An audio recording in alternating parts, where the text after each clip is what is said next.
you both for taking time out to chat all things Black as Night. I guess if we sort of start at the beginning, I think you both were handed a script. What was it about the script that sort of stood out and made you guys want to be part of it?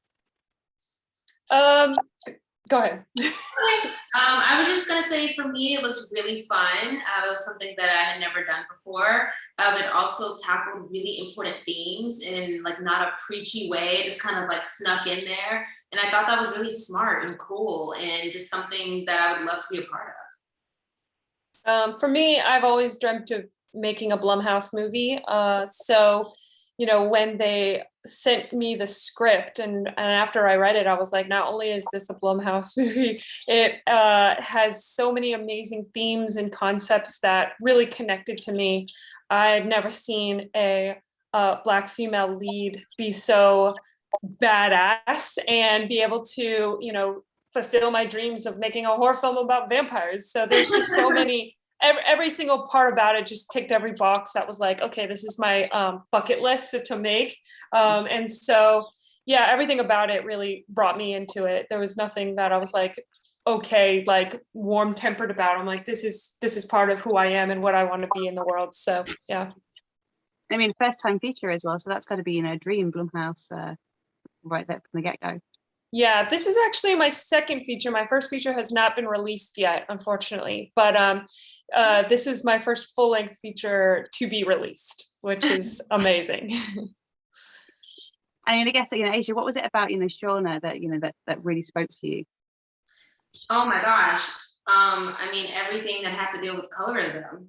That was something that I dealt with all of my life, and I just really related to her in that way. It felt like I was playing a younger version of myself in some ways. And so I was really, really excited and thankful to be able to bring her to life, because I think it's very important that we have more representation of darker skinned women in the media that are leads and that are seen in the light that she was seen in. And so, yeah, that's what really drew me to Shawna.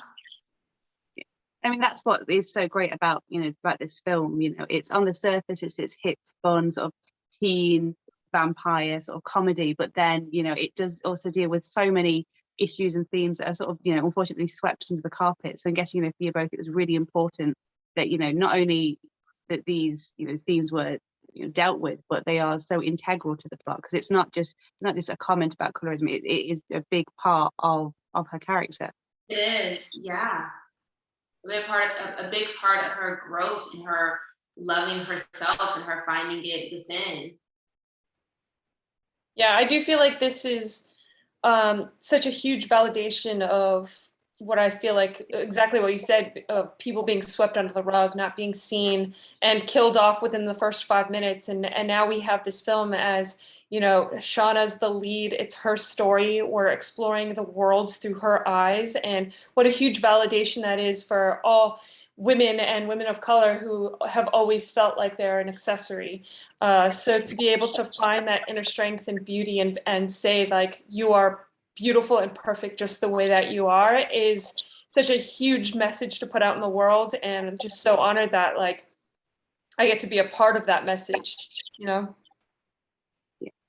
I guess, in addition to, to dealing with these themes, it's also showing a side of New Orleans that you don't often see on the film. How did you guys sort of research where you were going to shoot it? Because I guess most people think New Orleans, they think, Mardi Gras and beads, but this was, it was completely off of the beaten path. New Orleans is one of my favorite places to be in the whole entire world.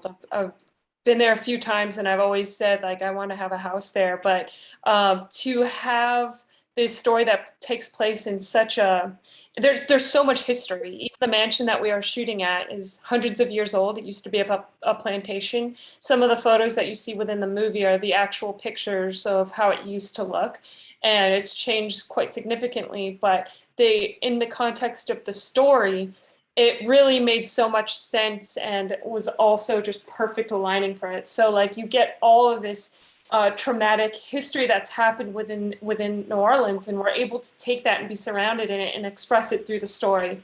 Yeah.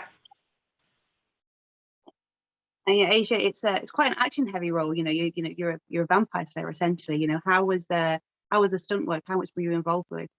Okay, I can't take all the credit because we had amazing stunt people on set. So like half of that was me, half of it was me just rolling out of a fall that a stunt person did.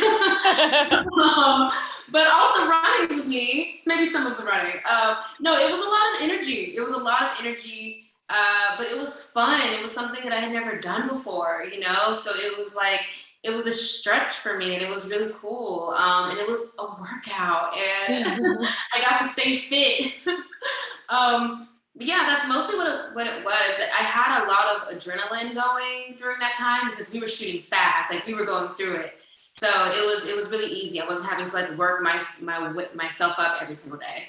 But yeah, there's a lot of energy, a lot of tea with caffeine. Nice. And vampires, you know, they've been done to, you know, they've been done so many times in film. How did you, you know, approach as a filmmaker? How did you approach the way that you wanted these to look and how and behave?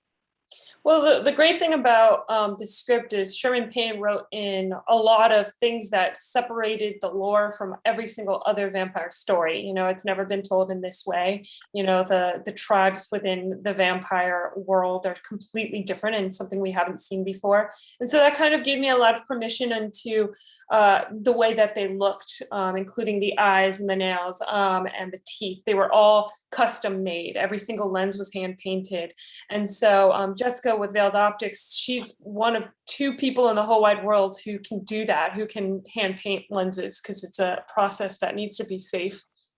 And so I was able to collaborate with all the department heads of like, how is our vampire going to look and how's it going to be totally different from anything that anyone's ever seen. And so those were completely individually designed by their tribes, like I said, and then also their teeth. I took a lot of inspiration from 30 Days of Night and different movies that have inspired my childhood, and then was able to kind of skew from that and make it our own. But it was a huge collaboration with every department to make it feel very original. And Asjha, you know, you're not just in the one Halloween film this year. You've also got there's Someone Inside Your House. I think it's just screened at a fantastic fest. Can you tell us a little bit about your character, Alex? Yeah, Alex is one of Makani's best friends. Makani just moved to the small town of Nebraska, and she's one of her best friends out of a group of 5. We're kind of the outcasts in the school and in the town. We're the misfits, and we are trying to figure out who is killing all of the people in this town. We're trying to just, you know, go through high school, and there is a serial killer out. And Alex is someone who, you know, she thinks she knows who the killer is. She's very outspoken, and she's kind of like the audience member, but within the friend group. Every single thing that the audience member is thinking, Alex says, which is pretty interesting. And yeah, she's a fun one. She's the glue that keeps the friendship together. So I think a lot of people will like her, will like the character. And obviously, you know, there's 31 days of the Halloween spooky season. Why should audiences seek out Black as Night? What are they going to get from this, but they might not get from some of the other content out there? Well, I think it's just a roller coaster ride. There's just so many amazing themes and tones that are explored. You're not only getting a scary movie, but it's also funny. It also explores what it feels like to be a teenager again and all the insecurities that you go through. There's just so many different things. It's a well-rounded experience, and I think it'll stand out from all the other movies because it's really never been done before.